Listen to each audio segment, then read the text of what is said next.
Muito boa noite, como é que vocês estão por aí? Tudo certo? Hoje vamos para o nosso capítulo 12 do Evangelho de Marcos.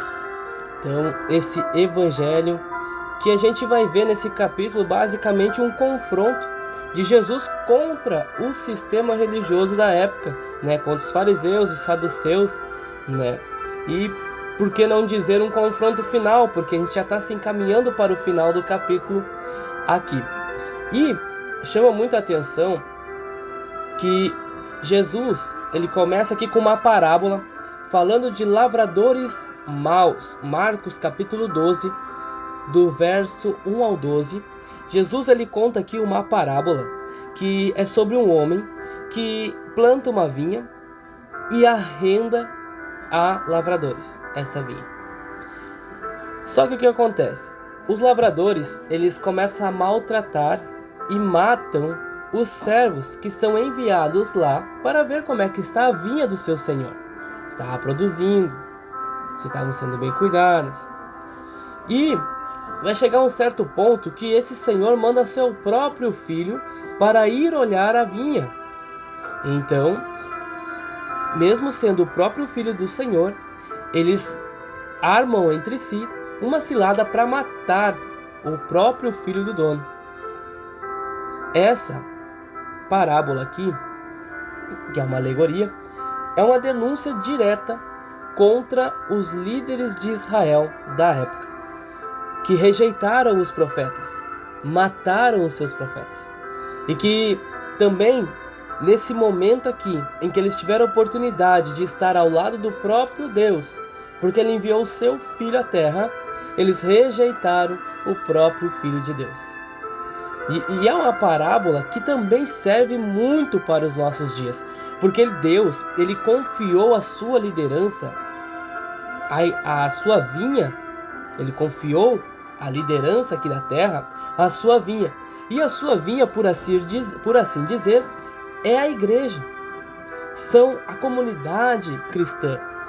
E há lavradores, e que são líderes espirituais, ministros, o que for, pastores, e muitos deles acabam se corrompendo com a vinha, se embriagando com a vinha. Eles se corrompem, eles passam a agir como se fossem donos da obra, donos da igreja ou donos da vinha, como na parábola, matando a voz profética, matando ou ignorando a palavra de Deus e buscando o seu próprio lucro, para seu próprio egoísmo, para o seu bel prazer. E o Senhor, ele está vindo cobrar os frutos da vinha. Ele virá como um juiz e cobrará desses líderes, ministros, pastores, os frutos da sua vinha. E onde houver abuso, ele vai remover e levantar novos trabalhadores fiéis. A liderança, os ministros, pastores, devemos sempre lembrar que somos apenas mordomos. Como Jesus sempre mencionou nos capítulos anteriores, sempre veio trazendo esse exemplo de que ele veio para servir e não para ser servido. Nós somos apenas mordomos da obra de Deus. Devemos cuidar da vinha com um temor do Senhor, com respeito ao dono que é Cristo Jesus, e uma sensibilidade à voz daquele que Deus nos envia, a palavra e o Espírito Santo. A aplicação prática que podemos tirar aqui inclui um discipulado com integridade. Devemos ser íntegro àquilo que a gente está ensinando e àquele que está nos ouvindo. Devemos ser íntegro e entender e ter o temor de que vamos prestar contas disso. Temos que ter um zelo pela obra do Senhor. Depois, Jesus vai ser interrogado acerca de tributo. E eles tentam aqui achar um meio a fazer uma cilada contra Jesus nesse sentido. Os fariseus aqui e os herodianos tentam armar uma cilada para Jesus com uma pergunta a respeito dos tributos a César, ao governo romano. Jesus, ele vai responder com sabedoria no verso 17. E Jesus, respondendo, disse-lhes: Dai, pois, a César o que é de César, e a Deus o que é de Deus, e maravilharam-se dele. A gente está vivendo dias também de muitas ciladas religiosas e essas ciladas religiosas muitas vezes travestidas de políticas e muitas ciladas políticas também querendo enlaçar a igreja e enredar os cristãos. Há uma tentativa de instrumentalizar o reino para agendas humanas, para vontades humanas. Jesus, ele nos ensina aqui com essa astúcia, nesse momento aqui, com essa resposta dele, que a gente deve saber discernir os tempos, a não cair em armadilhas ideológicas de governos e a dar a Deus aquilo que lhe é devido, dar a Deus aquilo que ele verdadeiramente exige e merece, que é a nossa vida, a nossa adoração e o nosso coração. O Espírito Santo de Deus, ele está buscando uma igreja que tenha discernimento profético, que não se contaminará com os jogos de poder político que há no sistema que opera neste mundo, que está falido e condenado. Devemos aprender e também, se está na nossa mão, ensinar a igreja a viver com um equilíbrio, a obedecer às leis, sim, a dar a César o que é de César, mas também manter a primazia de Deus sobre todas as coisas.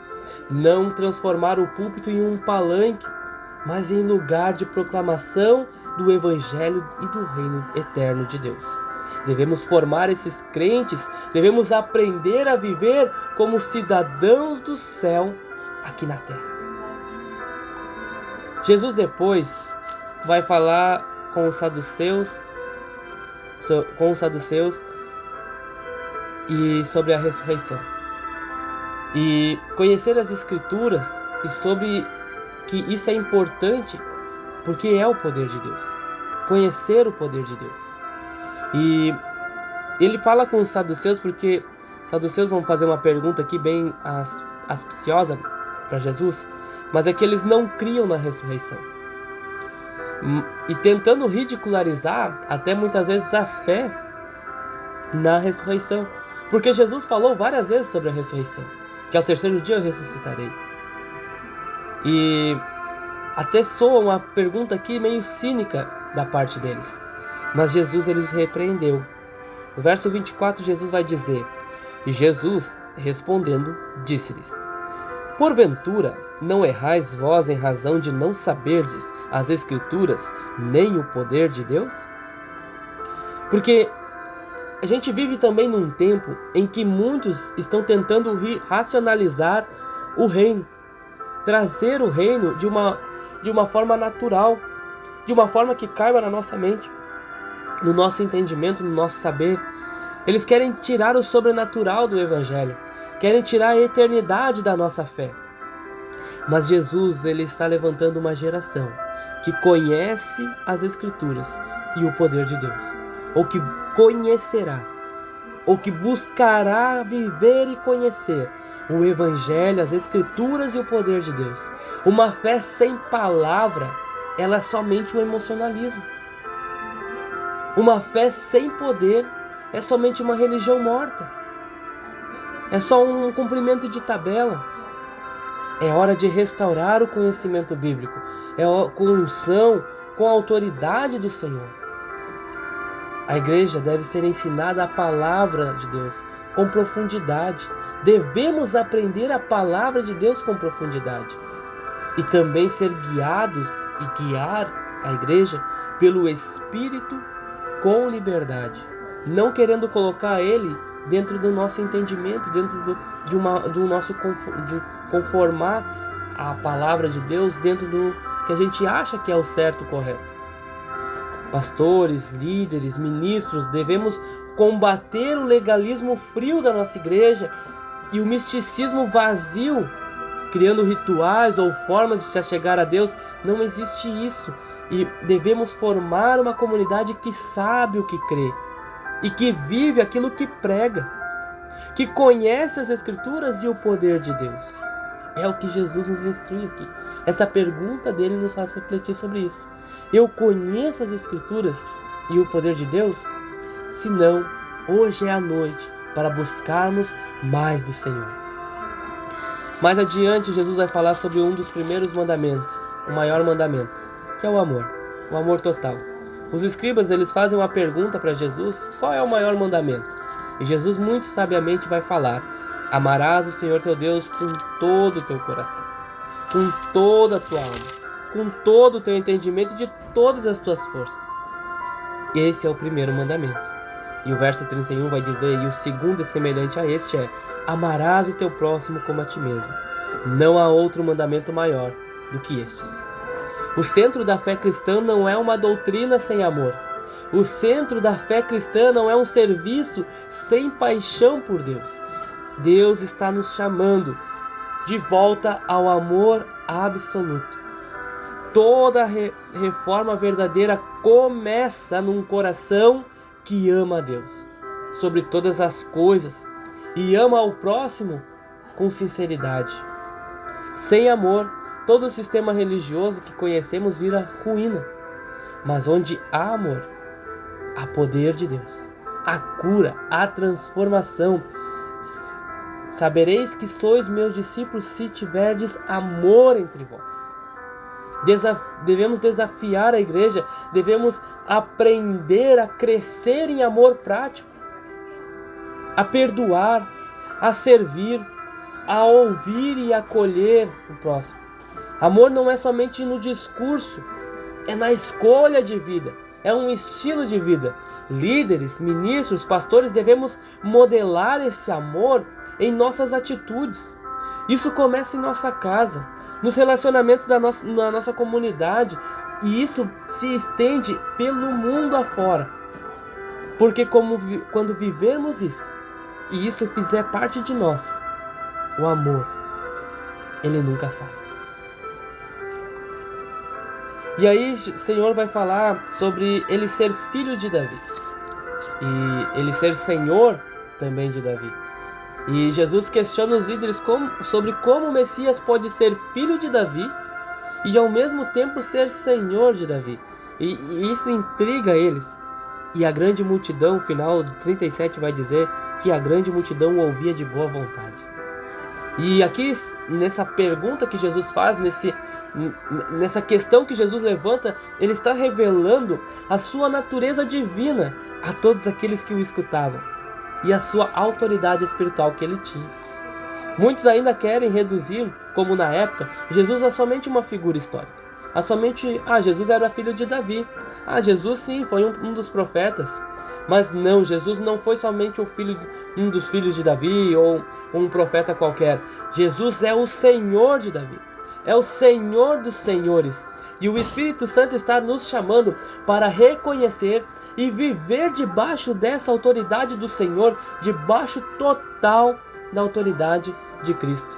Cristo, ele não é somente um convidado em nossas vidas, em que nós convidamos ele para vir para a nossa vida e nos ajudar, e nos limpar, e nos resgatar, e nos livrar dos nossos vícios. Não, Jesus, ele deve ser o nosso dono de todo o nosso ser, de toda a nossa vida. Por isso que ele vai dizer antes: amarás teu Deus de toda a tua força, de toda a tua alma, de todo o teu entendimento, de todo o teu coração.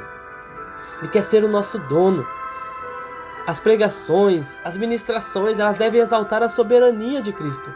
Não é apenas somente o seu exemplo moral, que deve ser seguido porque ele foi bom, ele foi amável, ele teve compaixão. Não somente por isso, mas é pela soberania dele.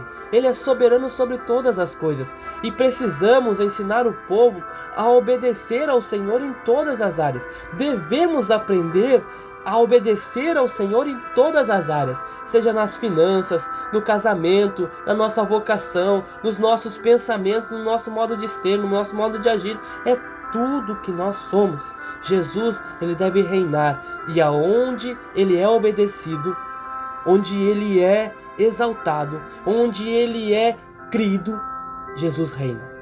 E nós somos bem-sucedidos, porque é ele quem nos governa, é ele quem nos direciona, e ele é justo e amoroso. e Ele é misericordioso. Ele tem graça. E aí ele vai denunciar o perigo da aparência religiosa. Jesus ele adverte contra os escribas que se vestem com aparência piedosa, com as roupas bem pomposas, como se diz, mas acabam explorando o povo e buscando o próprio prestígio. O juízo de Deus, ele começa pela casa. E olha só, o Senhor ele está expondo muitos líderes, muitos ministros, muitos pastores que exploram o povo, que buscam a glória pessoal e que se alimentam da adulação e da aparência. Isso se vê muito por aí, nas redes sociais, no mundo afora. O reino de Deus ele não é um show e muito menos um status. Reino de Deus é serviço, é verdade e é justiça. Uma purificação está acontecendo nos nossos dias. Deus está levantando líderes com vestes simples, mas com os corações íntegros, totalmente entregues ao Senhor. Por isso devemos ser um exemplo de humildade, um exemplo de simplicidade, ensinar a igreja a aprender a discernir quais são os falsos líderes, falsos profetas e valorizar aqueles que muitas vezes servem em silêncio. A liderança ela deve ser transparente, a liderança ela deve ser generosa, a liderança deve ser principalmente centrada em Cristo Jesus. E aí por fim do capítulo a gente vê a oferta da viúva, o valor da entrega, a oferta da viúva pobre. Jesus observa os ricos oferecendo grandes valores. E daí chega uma viúva que oferece apenas 2 pequenas moedas. E ali naquele momento Jesus vai declarar que ela deu mais do que todos aqueles que deram grandes quantidades. Porque ela entregou tudo o que tinha. Todo o seu sustento ela entregou. O reino de Deus valoriza a qualidade da nossa entrega. Não é a quantidade que entregamos, que aparenta ser muito. Não é a aparência do que entregamos. O Senhor está chamando nós a dar com um coração inteiro o nosso tempo, o nosso talento, os nossos recursos, mesmo quando isso for pequeno aos nossos olhos. Parece tão pouco, Senhor, esse tempo que eu tenho disponível para Ti, mas para Ele é tudo, é muito, e Ele valoriza isso. O meu talento é tão pouco perto de outras pessoas, mas o que eu tenho é isso, Senhor, e eu vou entregar de todo o meu coração, e Ele valoriza. Ah, meus recursos são esses, Senhor, hoje, meus recursos são esses, parece tão pouco perto de tanta gente que deu tanto mais. Mas Deus, Ele valoriza, porque está entregue de um coração inteiro, um coração humilde, um coração sincero. Há um exército de viúvas espirituais se levantando nesta geração. Pessoas sem muitos recursos, mas que têm uma fé abundante. E o céu está observando estes. Devemos aprender e ensinar a dar com fé e com propósito. Valorizar cada oferta que entra, seja ela grande ou pequena, com expressão de adoração.